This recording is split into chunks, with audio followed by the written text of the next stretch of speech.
Hi, this is Dr. Bernstein with our February 2018 teleseminar. Before we begin, I want to give you the usual warning that the answers I give are guesses. I can't possibly know an exact answer to a personal question without doing a physical exam and getting a complete history. So these answers are meant for the general listenership, not necessarily for the individual who submitted the question. The answers are supposed to be educational. I also remind you that for the most part, if a question is answered in my book, Diabetes Solution, I'm not going to answer it here. I will not even mention the question. But there are occasional questions that are so heartbreaking that I'll make an exception to that rule. Likewise, I will not answer lengthy questions that are really multiple questions in one. I'm going to try to answer one question at a time. Okay, now we're going to begin. Could you tell us exactly what you use for plantar fasciitis? Non-diabetic normal weight seems to come and go when my feet get cold. Well, first of all, if it comes and goes when your feet get cold, it's probably not plantar fasciitis. You may well have Raynaud's phenomenon, which is, I believe, described in my book. But for those who are interested in plantar fasciitis, I'll show you what I've used very successfully. It's a product called PS, like in Sam, C, by it looks like Fabriform. I'll hold it up to the video for those video viewers. Here's the product. It's sort of an elastic bandage that wraps around the foot and puts pressure on the plantar surface. Next question. Diagnosed with diabetes in October 2017. My pre-breakfast readings are about 112 and pre-supper, pre-breakfast about 125 and pre-supper about 112. My question is, should I stop medication and remain on exercise and control and diet if I have to continue with medication until when? Well, my point of view is that we should try to protect our beta cells if we have any. And elevated blood sugars are toxic to beta cells. How high an elevation will increase beta cell destruction, I don't think that anyone knows. So I try to keep my patients within the non-diabetic range, which would be more or less in the 80s for an adult, 70s for kids. If you're running over 100 before meals, means you're going considerably higher in all likelihood after meals. And this is with medication. It looks to me like you probably need more medication. And my guess is that you will not in the future be needing less, but you should get to the proper amount of medication that works. And how do you find that? You read my book, Diabetes Solution, which gives you rough ideas on how to get there. Can a low-carb diet lead to a hyper or hypothyroidism? Not to my knowledge, no. Starvation might change thyroid function. I would think it would slow down thyroid function. Can eating only 30 grams of carbohydrate per day reduce your testosterone? Not to my knowledge. And in fact, it would have, this is the 30 grams that we talk about is probably less than our ancient ancestors, pre-agricultural ancestors ate in the way of carbohydrate. And of course, we didn't measure their testosterone, but they probably were able to reproduce, or we would not be here.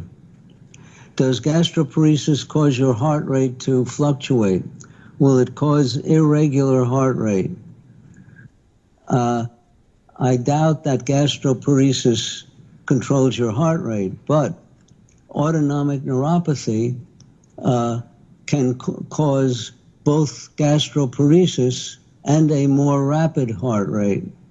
So, in fact, autonomic neuropathy reduces the variability of heart rate. In the extreme case, people have no variation in their heart rate, even upon deep breathing. And it's not caused by gastroparesis, although such people usually have severe gastroparesis because the same nerve, the vagus nerve, is the nerve that both slows the heart and facilitates digestion. I am 40 years old and was diagnosed with type 1 about 2 years ago. I have now been put on a closed loop continuous glucose monitor pump system from Medtronic. I was wondering if you are familiar with the product and have any comments on it.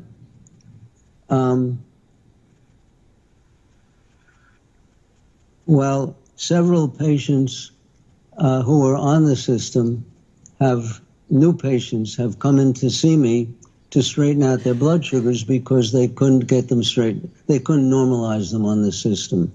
And you can read my book, my comments on insulin pumps. And this system may improve it slightly, but certainly not enough to normalize blood sugar and totally eliminate severe hypoglycemia. Is insomnia a common sequel of high blood sugar? What medication would you believe would you prescribe to alleviate my insomnia? Well, the one big way wherein insomnia can affect wherein blood sugar can cause insomnia is by nocturia, which is frequent peeing at night. If you have high blood sugars, you're going to urinate a lot, and you could be up every hour at night urinating. So that's the mechanism whereby high blood sugars would cause insomnia. I don't know of any other way. Although they could also make you thirsty, so you might wake up several times at night to drink water in addition to pee. I read that you had frozen shoulder in both shoulders. Did they ever heal back to the way they were before the condition? How many years passed before they were functioning normally? Frozen shoulder does not heal spontaneously. It involves glycation of collagen, which is in the connective tissues of tendons, etc., that occur around the shoulder and in a structure called the brachial plexus. And as these tendons, when they get glycated, they shrink and tighten, and you get what's called an impingement syndrome in the brachial plexus, where there's pressure on nerves and tendons. And you literally have to physically re-stretch these tendons, and that requires physical therapy, which could involve a variety of exercises and trigger point massage and so on. The whole structure of the shoulder connective tissue gets screwed up. I had one shoulder treated 30 plus years ago, the worst shoulder, which was the right one. Usually the dominant side is worse. So the right one was treated, and I gave that priority because it hurt a lot. I let the left one alone for the time being, and then my practice got so busy that I couldn't visit the physiotherapist. He had no night hours, and I didn't have time to see him during the day, so I left the left shoulder alone. And finally, got around to working on it about a year ago, and with that big a delay, it takes a lot of time. For a while, I couldn't sleep in certain positions because of the left shoulder. Now that's much better, and we have it almost completely cured, but it'll probably take, and I'm not too diligent, by the way, in my exercising, doing the special exercises for it, so it could have been fixed perhaps faster. Anyway, I have a little left in the left shoulder, and the right shoulder is all fixed. That's basically the story. It doesn't heal itself. If you have elevated blood sugars, it'll get worse. You get more glycation of collagen. Collagen has a half-life in a young person of about 15 years. And so that means after 15 years, half the glycated collagen is still there. After 30 years, a quarter of it is still there. Next question. I'm type 1 diabetic, A1C of 6.9, which is an average blood sugar of about 180. I am on an insulin pump. I weigh 153 pounds. I'm 6'1" tall. How would you suggest I maintain or gain some weight on your diet? I've been following your diet for about a week and having severe keto flu symptoms, weakness, tiredness, occasional nausea. My blood sugar average during this day is about 150. Well, I suspect that the symptoms are as I describe in my book. Your average blood sugar based on the A1C is 180, and now you're getting an average down to 150. Your body may have the symptoms of hypoglycemia. That's very common. So that's my guess. But you're speaking of ketones in your urine. Anyone who's losing weight, I don't know whether you should be losing weight or not at your height. Seems to me that you're at the right weight. But if you're losing weight, you're going to be burning fats and putting ketones in your urine, which are not harmful, but you will be able to measure them there. And that's basically all I can think of.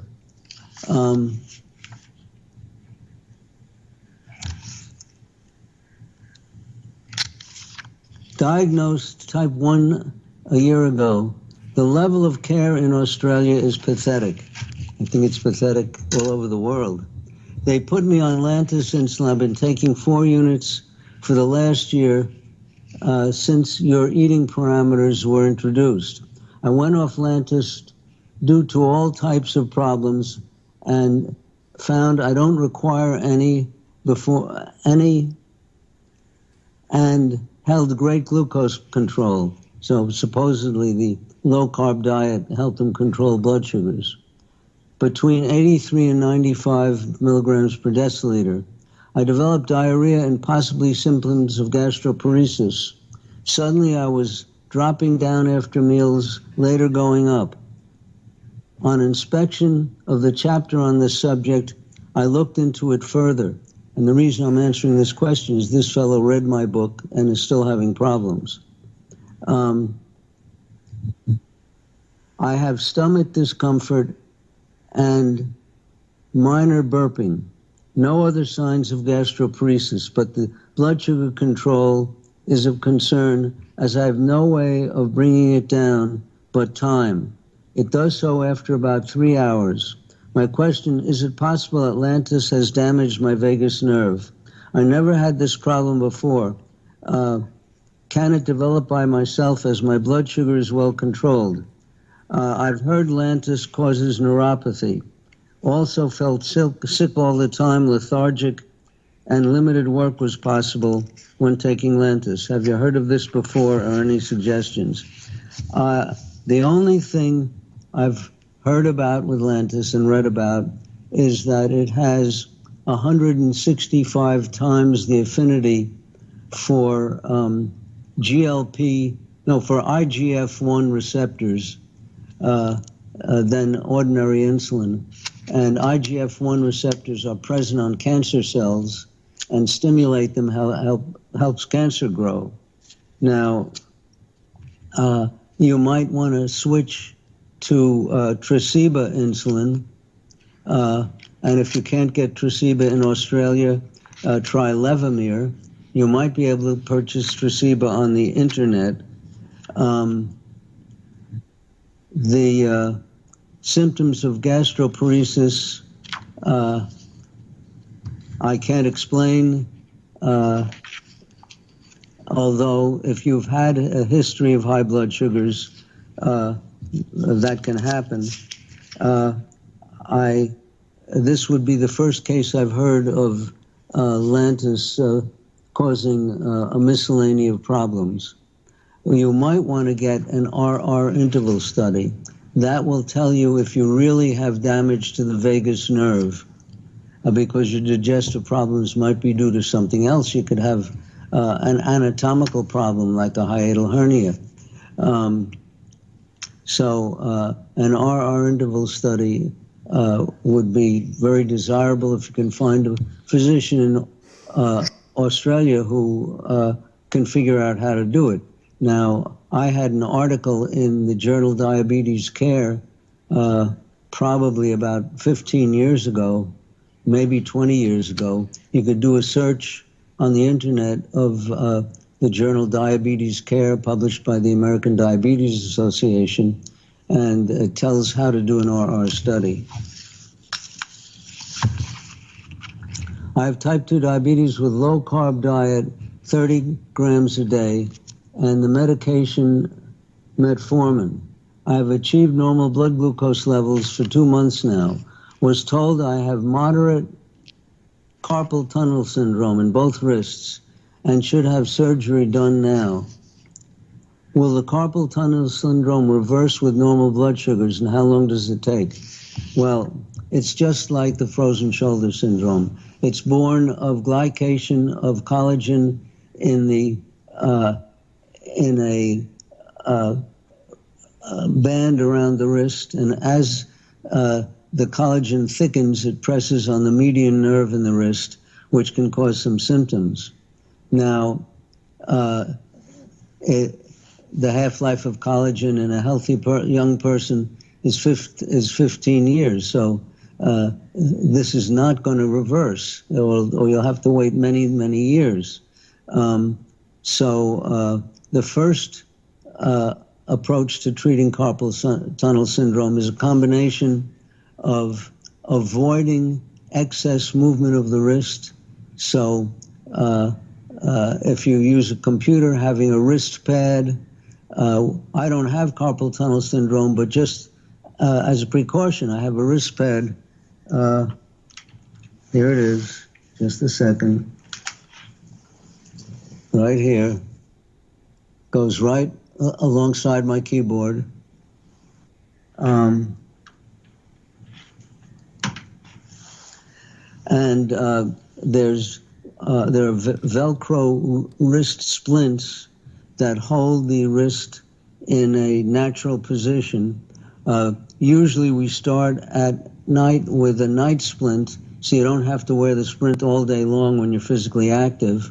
But some people need both a night splint and a day splint. That would take precedence over surgery in the hopes that it might possibly reverse things, but it's not guaranteed. My doctor offers me to switch from Tresiba, which I buy myself, to Trujeo U300, which the insurance company covers. Do you think I should take that? It would make any sense for me, since it has the same molecule as Lantus. Would you recommend to avoid it for the same reasons you avoid Lantus? Well, it's true. I don't recommend Lantus for any of my patients. I have never taken it myself deliberately. And the Tresiba has the problem of being extremely potent, 3 times the potency of, the Toujeo, which is U300, has 3 times the strength of the U100 Tresiba, or I forgot what the other insulin is. Anyway, it's very potent, and unless you're very obese, you're going to need fine-tuning of your insulin doses, like possibly even to the half unit.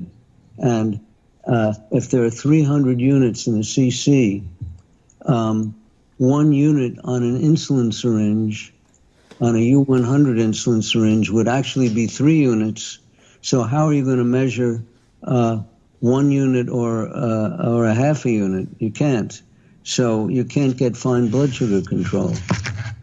But I understand from certain studies that this insulin is long-acting. How do I figure out my carb-insulin ratio? Type 1 for 2 years, 63 years old. This person is perpetuating the myth that the American Diabetes Association and many other national associations have been trying to perpetuate, namely that the only food that affects blood sugar is carbohydrate. And that's nonsense. Carbohydrate per se has the biggest effect, but anything that enters the digestive system will raise blood sugar, and it's all discussed in my book. So we do tell you how to figure out how much a certain amount of carbohydrate will raise your blood sugar if you're hypoglycemic or your blood sugar is too low. And you can, from the guidelines in the book, figure out how to cover carbohydrate with insulin. Let's say that you made a mistake and ate something that was carbohydrate, and you knew exactly how much. It is possible to calculate how much insulin you should then take to cover it. The trouble is that when people eat excess carbohydrate, they usually don't know how much. For example, I had bought a bottle of what I thought was Diet Orange soda and was drinking it for 2 or 3 days. My blood sugars were sky high. I didn't realize that it was the real orange soda I was drinking. Well, not knowing how much I was drinking each time, I could only guess at how much insulin to take to bring my blood sugars down. And of course, my guesses were never right. How can the kidneys of a diabetic get affected? My hemoglobin A1C remains between 7.5 and 8. 8 would be 220 milligrams per deciliter. And if you read my book, it actually has in the appendix a description of how the kidneys are damaged by high blood sugars. This person is asking, how soon can the kidneys be affected? Well, in my case, about 10 years after I was diagnosed with diabetes, I started showing 4+ protein in my urine every time I urinated. That meant that I had a minimum of 1,500 milligrams of protein per day in my urine, whereas normal goes up to something like 100 milligrams. So I had 15 times as much protein as a normal person would have, which means pretty significant kidney damage. And that took only 10 years. Now, I don't know what my average blood sugar was then, because we didn't have a hemoglobin A1C in those days. So perhaps my 10 years was more rapid than it would be for you. But sooner or later, it's going to happen if you have blood sugars averaging 220.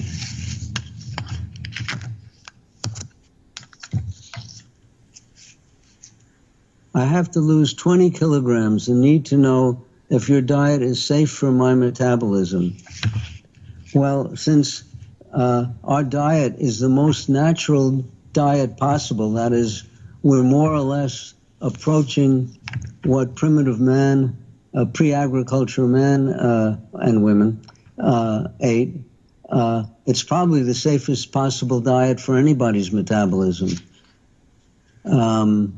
We probably get a little more vitamins because we're pushing vegetables, but aside from that, there probably isn't much difference from true paleo diet. By the way, the paleo diets you see on the internet, for the most part, are not really reflective of what early man ate.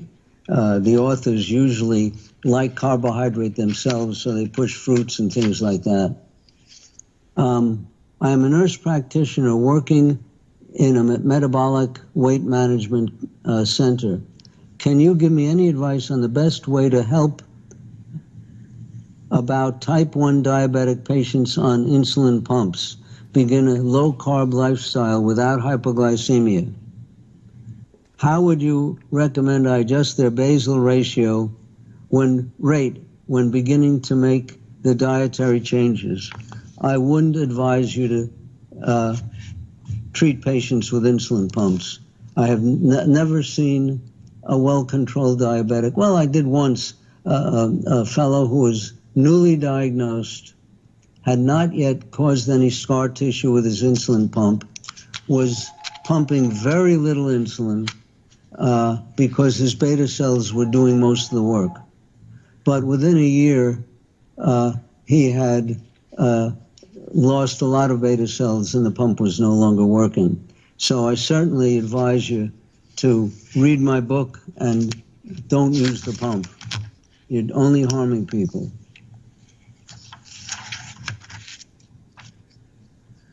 Next question. In the last 6 years, I have been dealing with autonomic neuropathy.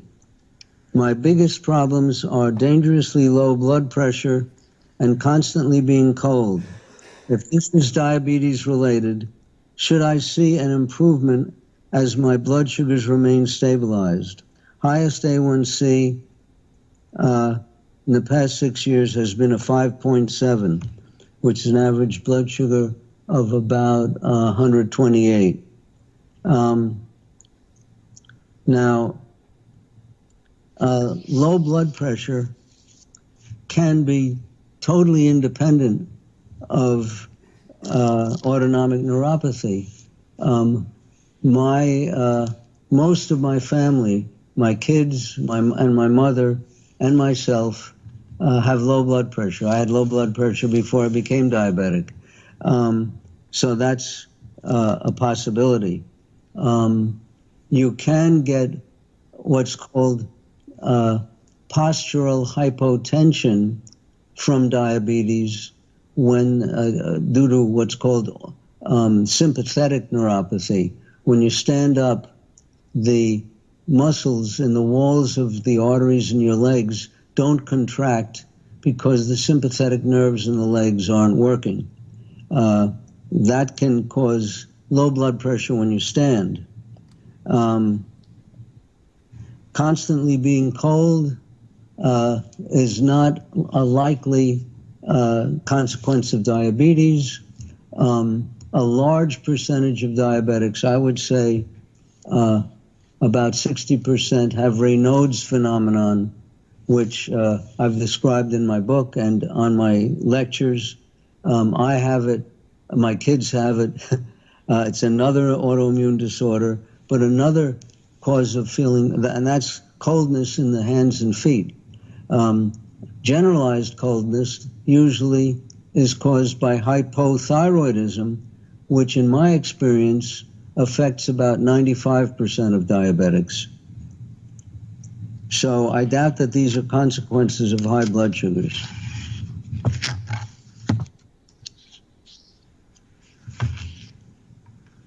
I am curious on what your thoughts are on almond flour, since the only flour you seem to advocate in your book is soy flour.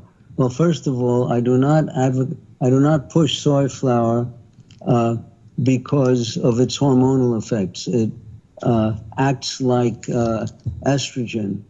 A small amount would not be harmful, but if you're using substantial amounts chronically, it could act like estrogen. The almond flour actually has fewer carbs per cup than soy. So I would assume almond flour would be the better choice. I also just purchased a bag of hazelnut flour, but I haven't tried it yet. The hazelnut flour has less carbs than the soy and the almond flours. Please share your thoughts.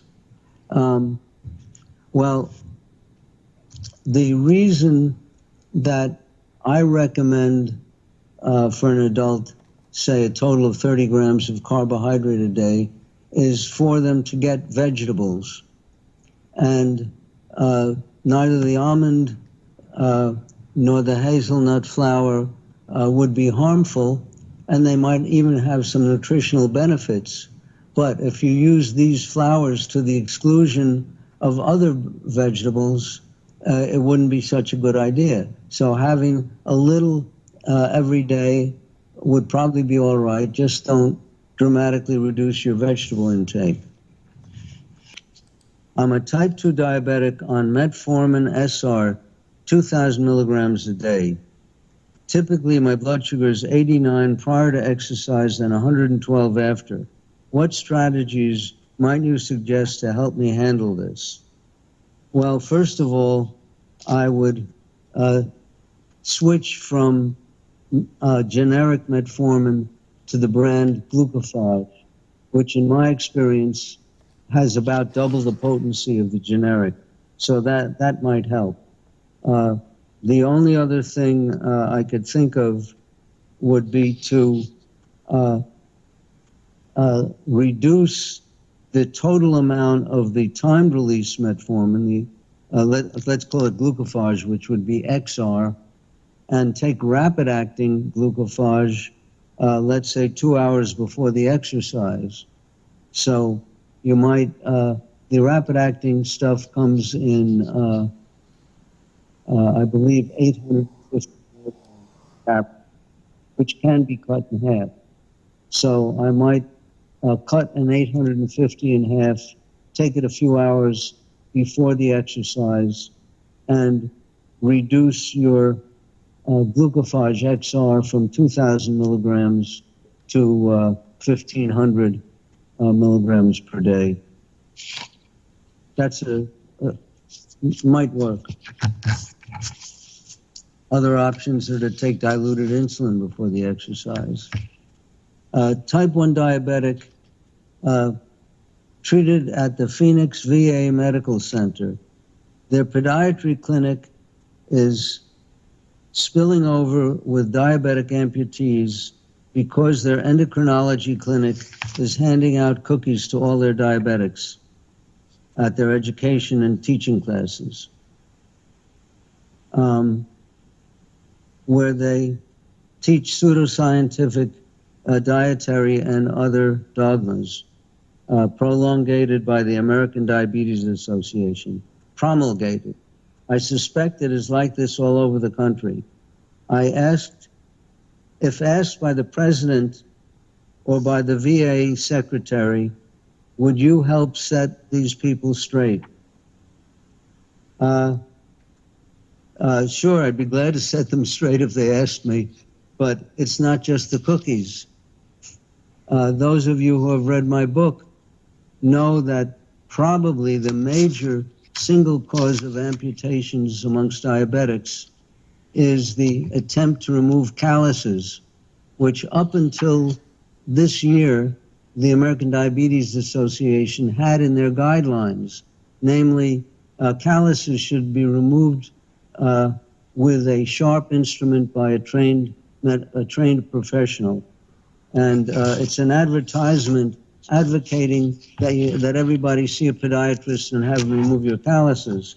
And that's the #1 cause of amputations in the wound care clinic that I was associated with for almost 30 years. So you don't file down or cut or attempt to remove calluses in any manner, shape, or form. Sure, if a callus is an inch thick, you could grind it down to an eighth of an inch thick, but that's almost non-existent. Type 1 treat, I'm sorry, I just read that. Type 1 diabetic since I was 12 years old, now 47. So this fellow is the survivor. I have no health insurance and no diabetes doctor. I have many people around me that recommend and use Dr. B. I have a very disabled child of 21 years that I need to outlive. Too many questions to ask here. What should I do? A1C is currently 8.1. Well, with an 8.1, you certainly are a type 1. And the answer is to read my book. That's why it was written. You can also go on the internet to visit the site Type 1, O-N-E is for one, Type 1 Grit, where there are many other Type 1 diabetics and their families who can give advice to you and show you how it's possible to have normal blood sugars. Now, after this many years with poorly controlled diabetes, you probably have gastroparesis, which makes it especially hard to control blood sugars. But that's in the book, and the Type 1 people, Type 1 Grit people can possibly help you with that too. My A1C level is 5.6. That's a blood sugar of about 124. Is there any possible explanation for how a person might have blood sugar levels that never drop below 90 or rise above 115? How worried should I be? Well, I think the complaint here is that the A1C reflects a higher blood sugar than his meter. So I would suggest that this person get the meter that we usually recommend, which is the most accurate one we can get in the USA, and that's the Freestyle Freedom or the Freedom Light. Virtually every other meter on the market is grossly inaccurate. By the way, a quick check on the consistency of meters is to do 3 or 4 blood sugars in a row from the same finger stick, making sure you have enough blood, or three separate finger sticks, one after another.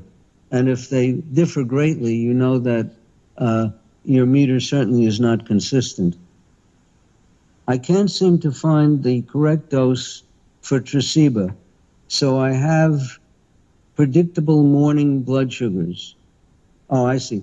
Patient can't find a dose that will give him predictable morning blood sugars.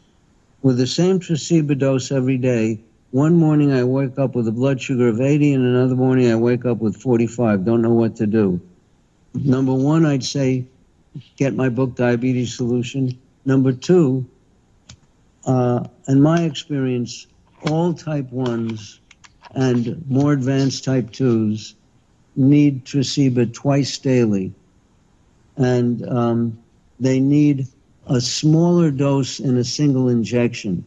That is, instead of taking 12 units in one injection, let's say in the morning, you take 6 units twice a day. I take 6 units at bedtime, and my morning dose is at about 4 a.m. Because I need extra for the dawn phenomenon. So the 2 doses are overlapping when I get up at around 7 a.m. So now we don't talk about Tresiba in the book because the book is too old for Tresiba, but the rules that apply to Levemir in the book would apply to Tresiba. I follow the 6-12-12 eating plan. I cannot ride my bike or walk without experiencing lows if my sugars are under 100. What went wrong? Well, for one thing, this person may be taking insulin, and he may be taking too much basal insulin, which is very common.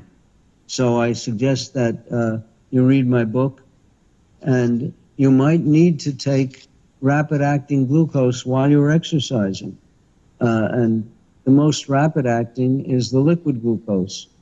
So you might want to get some empty bottles of liquid glucose and put, let's say, 1 teaspoonful in each empty bottle.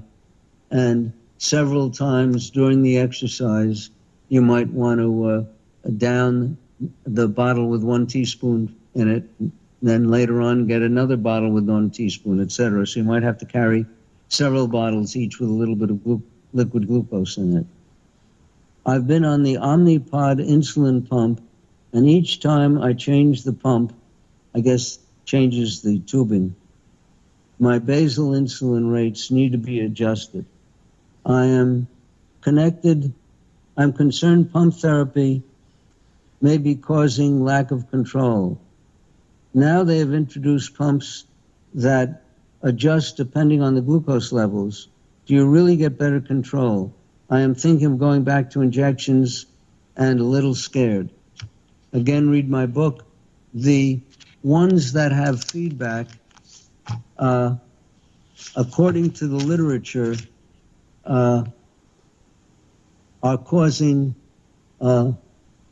less wild swings of blood sugars, that is not as extreme, but are still not generating normal blood sugars.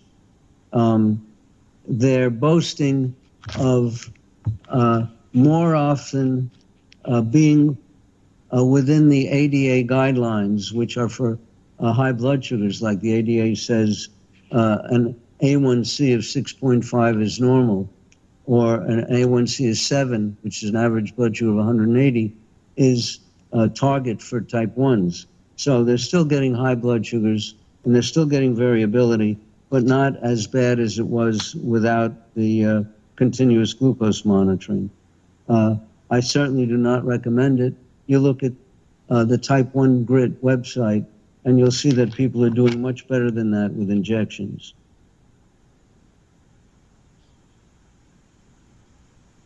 Why do diabetics seem to get more tendinitis and abnormal muscle movements and twitching, sometimes in extremities, face and neck muscles? I don't know of any. I have seen thousands of diabetics, and I can't recall one with this cluster of problems. But many diabetics are given statin drugs, and that could cause some of these symptoms. And many diabetics are hypothyroid, and that can cause some but not all of these symptoms. So those are possibilities. I've just finished your book and am transitioning to your recommended diet. Well, right off the bat, my recommendation is that you don't transition, you switch totally. To gradually go on to a low-carb diet is virtually impossible, because by just lowering the carbohydrate a little bit, you're perpetuating the craving. Carbohydrate is an addicting substance, and as long as you feed the addiction, you're going to be craving it. So I recommend an instant change. I am a vegetarian, not a veterinarian, and wondering how to get further support with meal planning and to get my nutritional needs met. Well, the main problem with a vegetarian is that they usually don't get enough protein.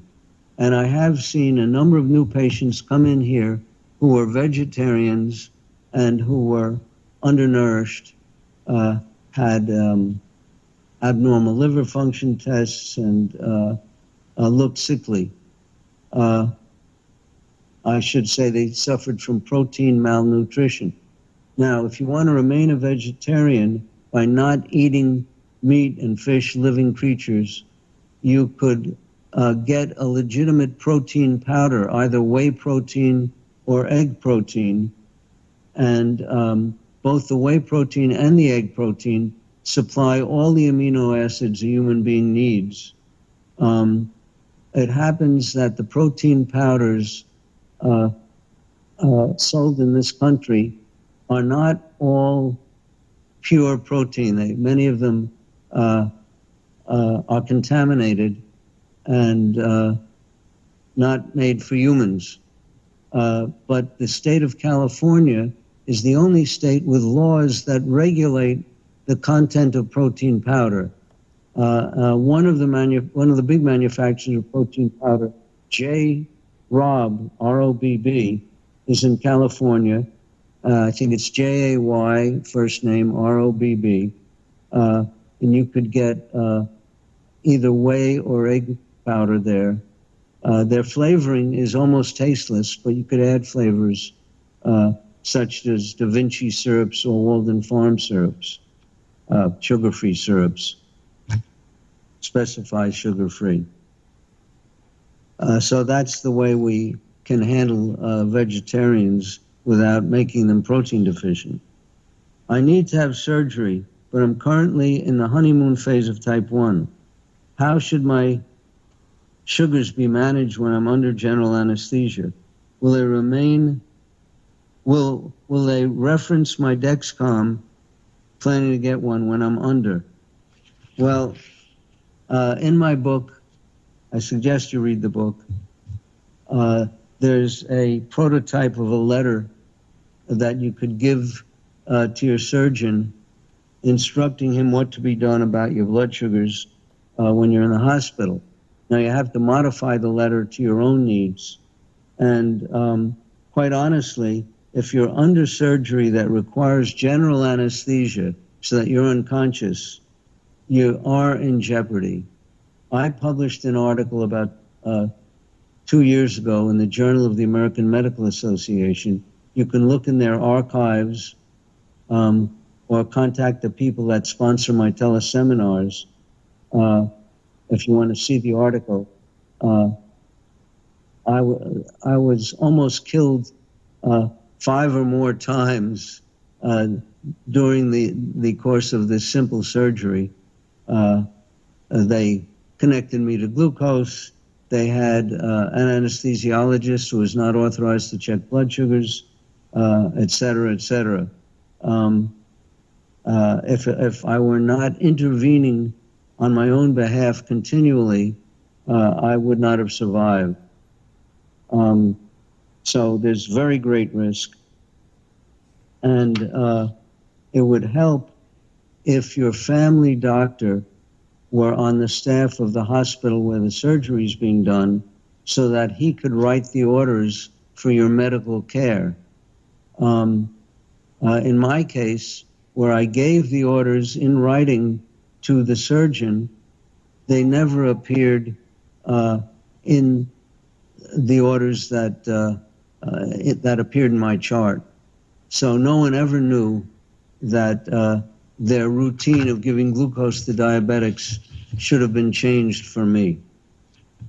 And most hospitals in the USA require that all diabetics be given glucose no matter what their blood sugar is. I saw a clip of your presentation at the New Orleans American Society of Bariatric Physicians in November of 2010 on YouTube. It was only the first 10 minutes of the lecture. Did you figure out why the diabetics you were giving olive oil and rum to didn't gain any weight? Well, first of all, you could find the full video on YouTube. If you read the book by Gary Taubes called The Big Fat Lie, he gives explanations for this. And what it boils down to is that carbohydrate stimulates the production of insulin. Insulin turns off a very important enzyme called insulin-sensitive lipase. Lip for fat, ACE for breaks down. Lipase breaks down fats. It's the lipase initiates the rate-limiting step in the breakdown of stored fat or triglyceride. So you cannot break down fats without insulin-sensitive lipase. And if you're eating a lot of carbohydrate, non-diabetics say, you're going to make a lot of insulin to cover that carbohydrate. And that's going to turn off the lipase, so you won't be able to lose weight. Not only that, insulin in large amounts is a fat-building hormone. So you can only build fat and not break it down if you're eating carbohydrate that causes you to make a lot of insulin. Another problem with dietary carbohydrate is that it increases tryptophan levels in the brain, which in turn increase the level of serotonin in the brain, and a serotonin stimulant like Prozac makes people feel relaxed. So carbohydrate can make you feel relaxed, and you can become addicted to it. So these are things that I pointed out in that lecture. Type 1 diabetics sometimes wake up in the middle of the night with hunger. Is there a snack I could eat that doesn't raise blood sugar or require insulin to circumvent my hunger and high blood sugar the next morning?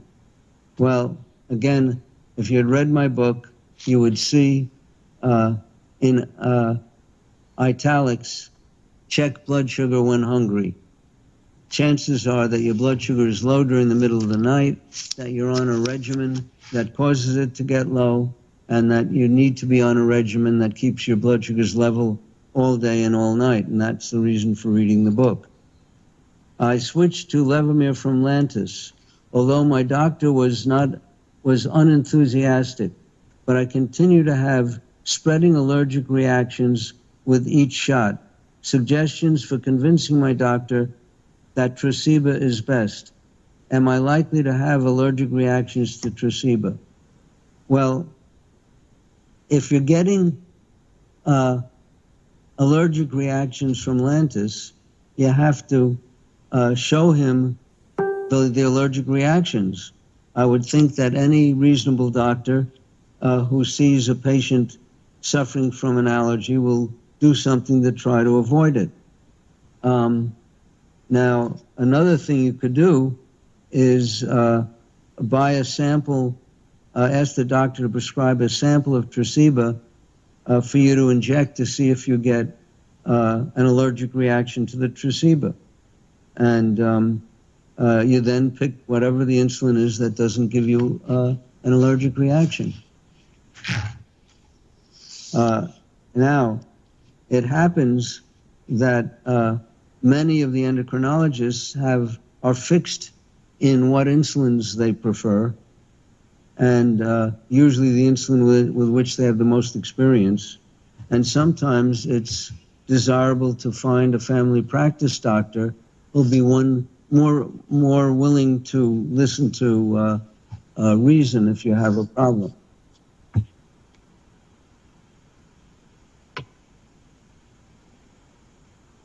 I took Bidorion until I hit the donut hole. The donut hole is in Medicare payments in the USA. Medicare will pay for drugs up to a certain amount, and then they stop paying for a period of time while your costs go above a certain amount, like $2,500, and then they start paying again. I lost 1 pound per week and also lost interest in food. Now I can't afford Bidurion until January 2nd. Then I'll buy Bidurion until I hit the donut hole again. I'm hungry all the time now, gaining weight. I should explain to you what Bidurion is. It's the same as Byetta, a GLP-1 agonist that we use for curbing hunger. So if you look in my book under Byetta, you'll know what Bidurion is. So what other appetite suppressant works like Bidurion but is not $100 per week or suppresses appetite in some cheap way?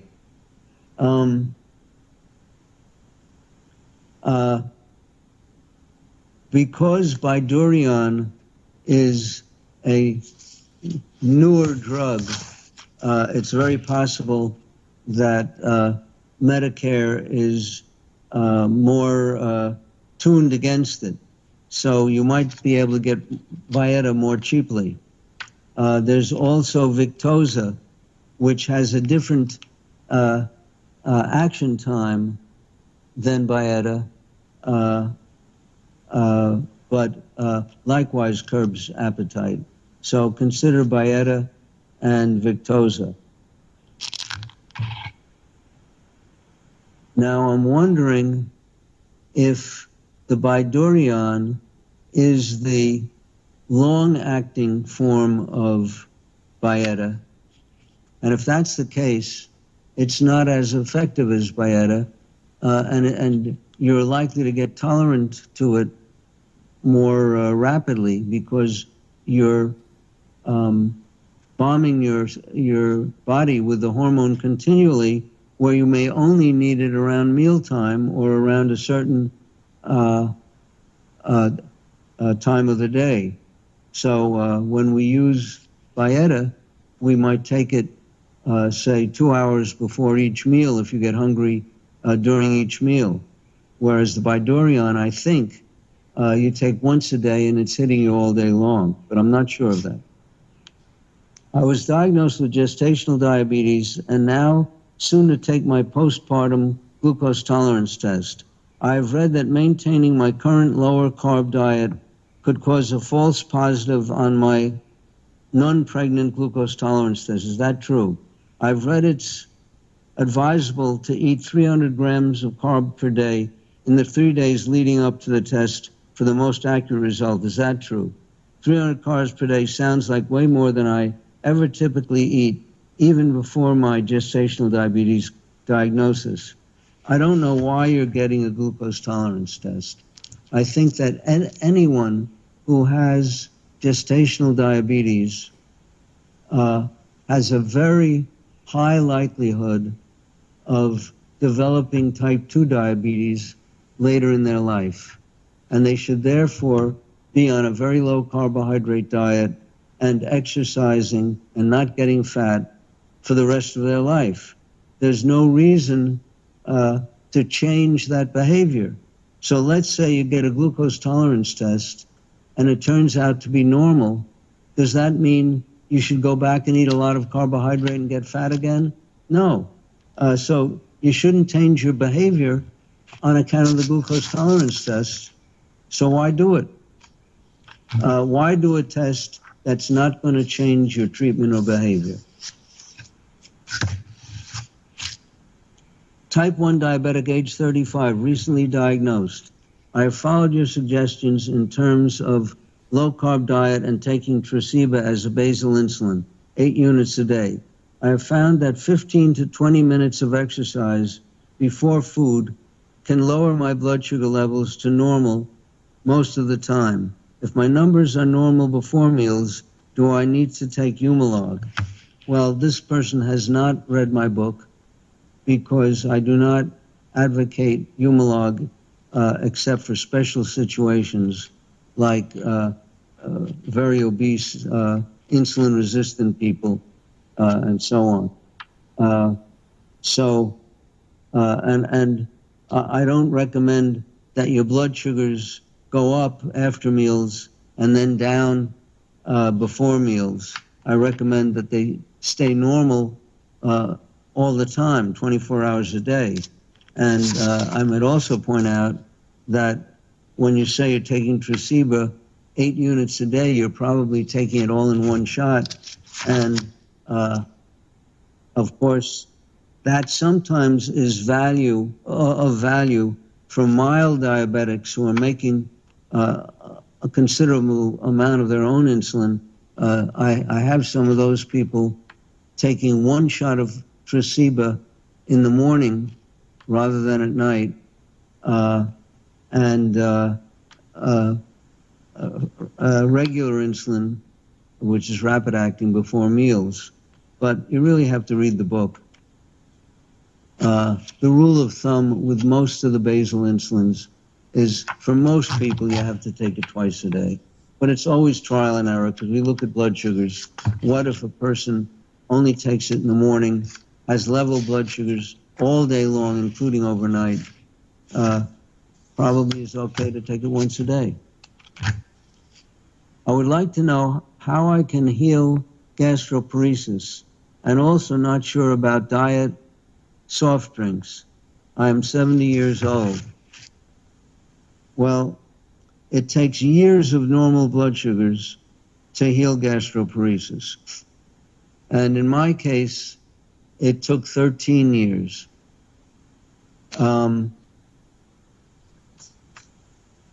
And as far as diet soft drinks are concerned, that's not a problem. It's the sweetened soft drinks that are the problem. I would like to know which glucometer, by the way, on gastroparesis, how do you heal it? With years of normal blood sugars. There's no other way that I know of. I would like to know which glucometer is the most accurate.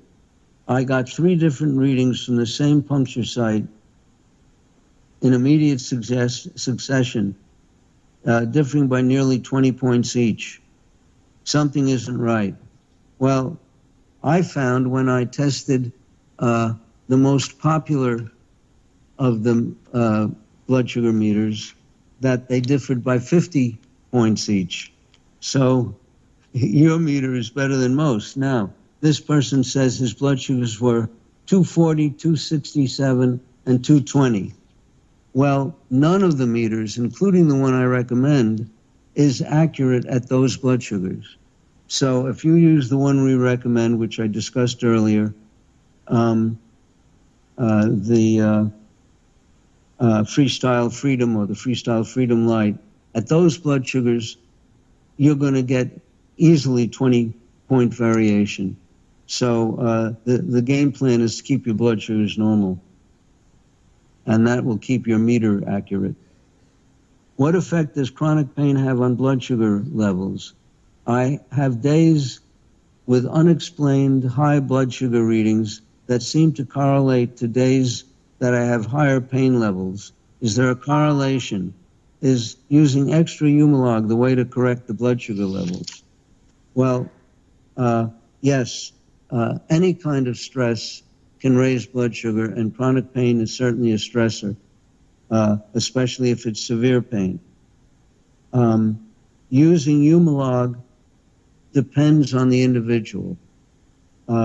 I cannot use Humalog for an elevated blood sugar because it's so potent. 1 unit of Humalog will lower my blood sugar by 120. 1 unit of regular will lower me 60. So I can read a half a unit of regular and estimate a quarter, so that will lower me more or less 15. But that estimated quarter of a unit with Humalog would lower me more or less 30. So for most people, I don't recommend Humalog for any purpose. But if you're overweight and therefore insulin resistant, the Humalog might be the thing to use. Otherwise, you use regular. Again, read the book.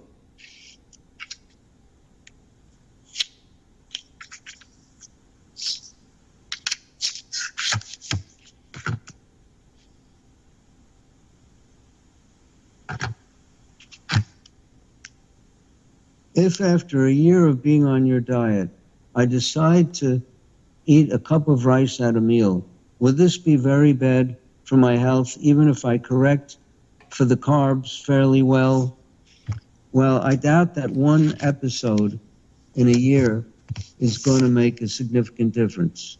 The one catch is that it can restart the craving for carbohydrate. And as with any habituating substance, all it takes is one exposure. So someone who stopped cigarettes tries one cigarette after being off for 6 months or a year, they have a good likelihood of being locked into cigarette smoking again. And likewise with narcotics, etc. Well, we finished our teleseminar, and I'll see you again in March, Wednesday, March 28th. Thanks for listening, and have a good month.